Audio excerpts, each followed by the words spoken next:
Welcome to the kitchen. And we're here in this glorious setting to talk about something incredibly personal for each of us, fighting the hate being directed against our community. So I feel incredibly proud and privileged to be in company with three inspiring women in conversation. We have Noriko Nasu, a high school teacher from Seattle who sadly was brutally attacked on the street and is now confronting hate crimes on her own.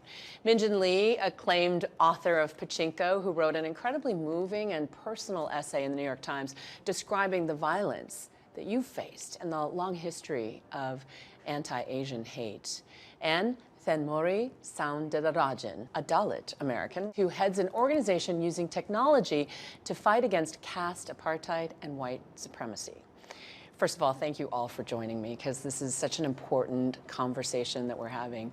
I want to start with a really painful question, if I may, which is, what was the most searing moment in your memory that you were made to feel othered or marginalized because you're an Asian woman? I think that as a young girl, what was really so astonishing to me is how many times I had strange men on the street touch me and then say horrible things about my race. Either I like Asian girls or Asian women. No, they would actually say things like, I like Chinese girls. Chinese girls are easy in bed, or things of that like. To have those things happen, it's really quite shocking as a young girl. That is part of the fetishizing and the hypersexualization that happens with Asian and Asian American women. Noriko, what for you is a searing memory? So I grew up in Japan and I left when I was 22 and moved to London. I was shocked that I wasn't even able to walk in the street without people harassing me like she was. I was being followed and being touched and being kissed on the subway, and it was horrifying. Clearly, it's a dehumanizing kind of attention. Thenmozhi, what about you? I don't think there's ever one incident. I think growing up in Southern California, I was constantly racialized and targeted with, hate epithets. I was 8 years old on the Huntington Beach Pier, and someone called me the N-word, and the B-word. And then after 9/11, I was told so many times to go back to my country. I was called the sand N-word. And the casualness of how people want to throw you away when you're Asian American is heartbreaking. Noriko, you're speaking up as a survivor. Tell us about what happened to you that horrible day and why you see it as having something to do with your race and your gender. I was walking in Chinatown in Seattle with my boyfriend, and there was this stranger following me.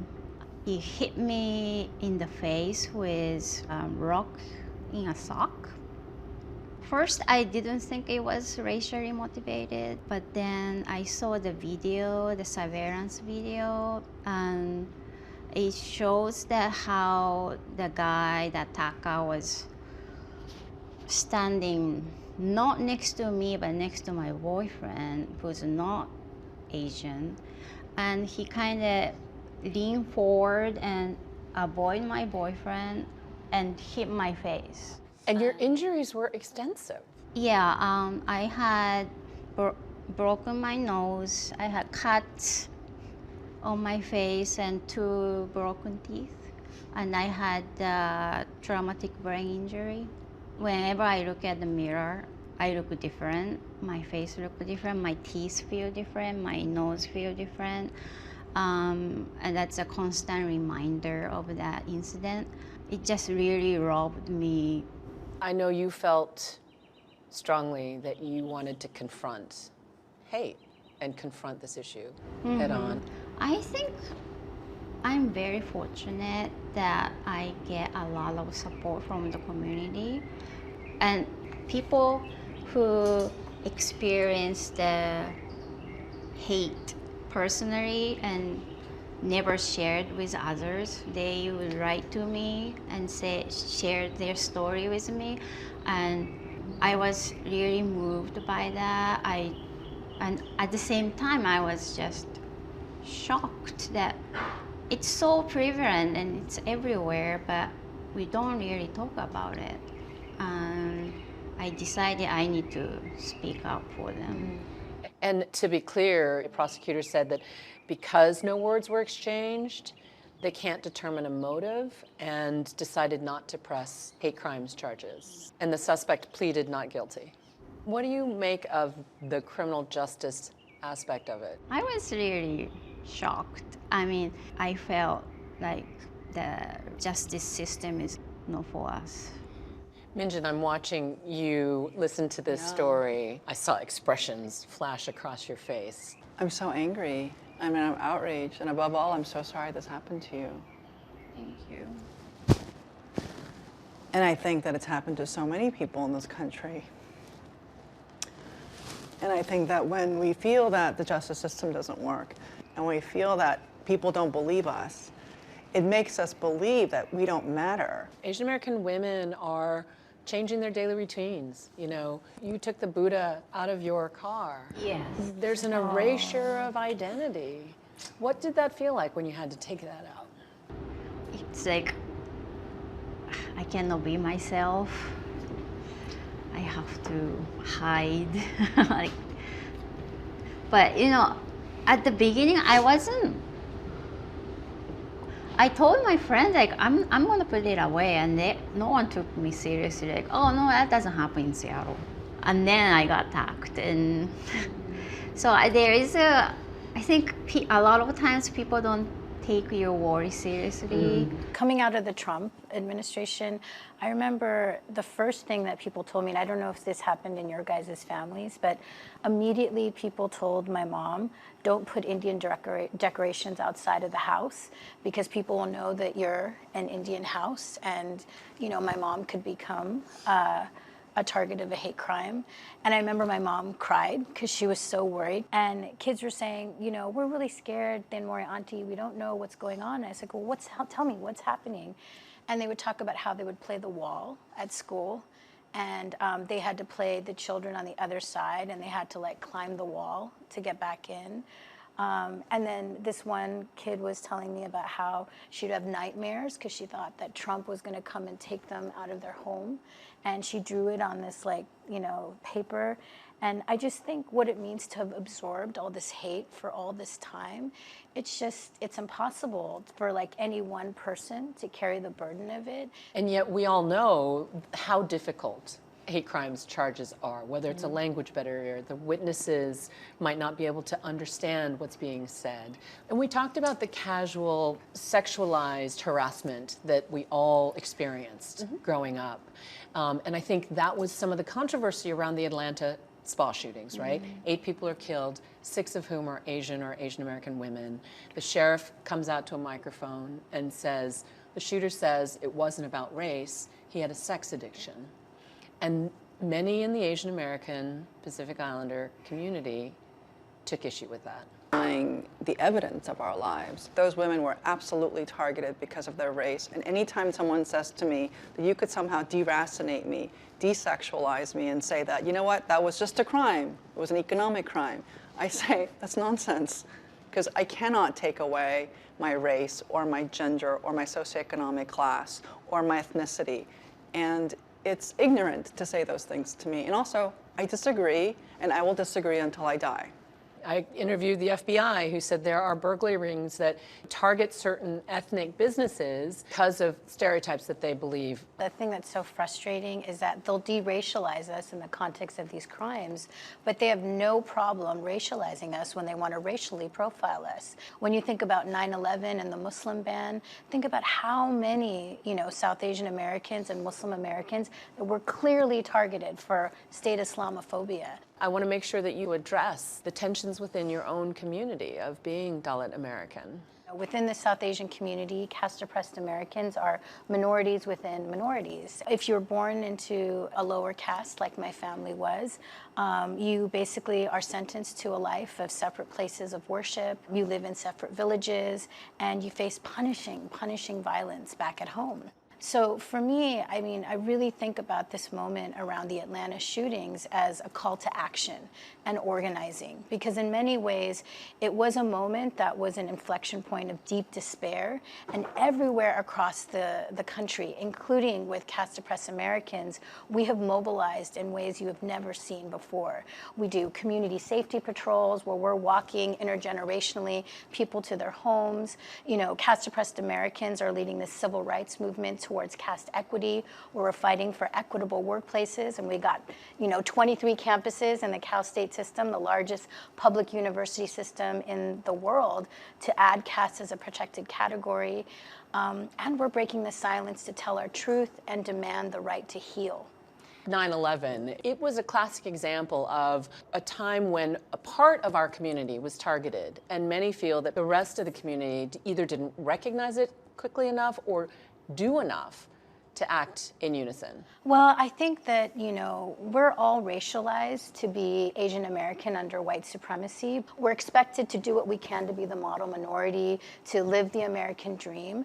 But in reality, we're pitted against each other, and we're more often rewarded to be silent and complicit with the violence each of us face than we are to come together. I wonder, Noriko, where do you see constructive change? What I want to see is working on the homelessness problem and the mental health issues. I don't want to put the blame on the homeless people, but I think it's a shame that we live in one of the richest country in the world, and we can do better. How do you feel about your attacker? He did undergo a mental health evaluation.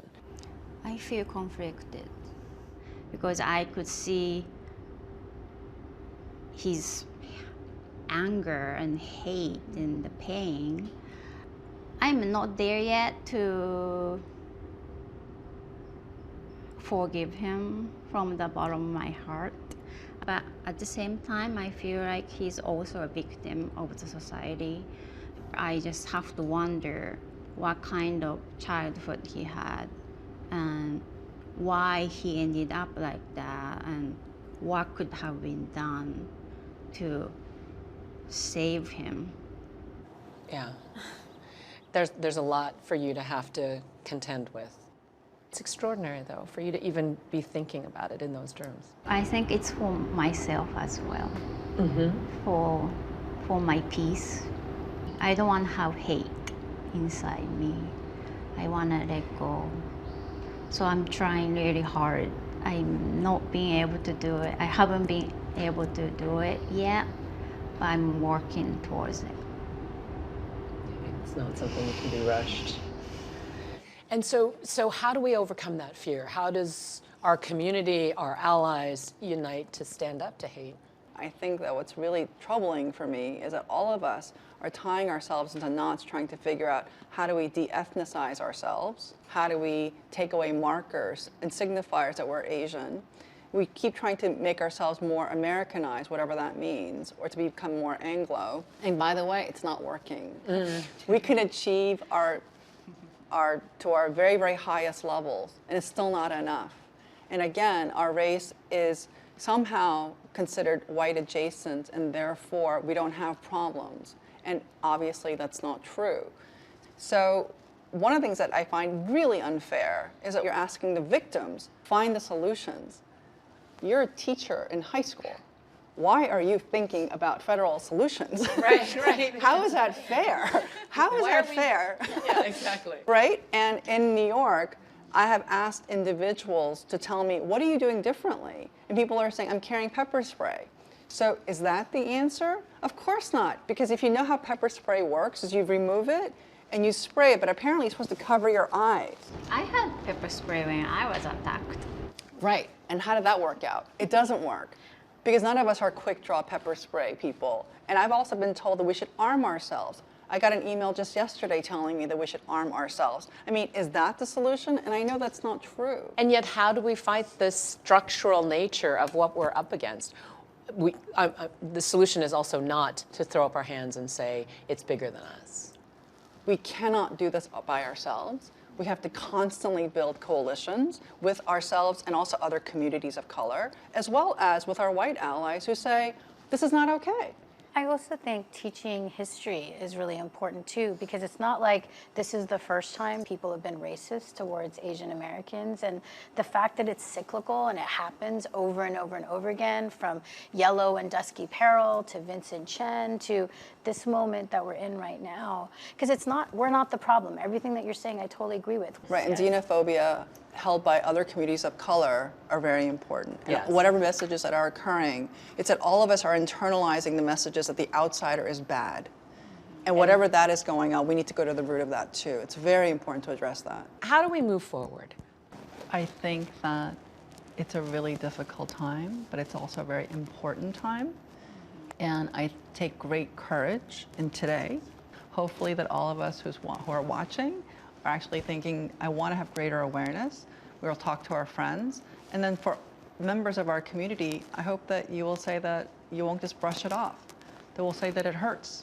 Noriko, thank you so much for sharing your story, and for both of you for sharing your wisdom, often born of pain, clearly. So thank you so much for being with us.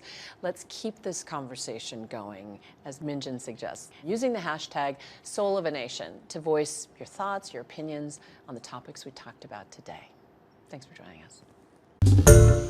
Hi everyone, George Stephanopoulos here. Thanks for checking out the ABC News YouTube channel. If you'd like to get more videos, show highlights, and watch live event coverage, click on the right over here to subscribe to our channel, and don't forget to download the ABC News app for breaking news alerts. Thanks for watching.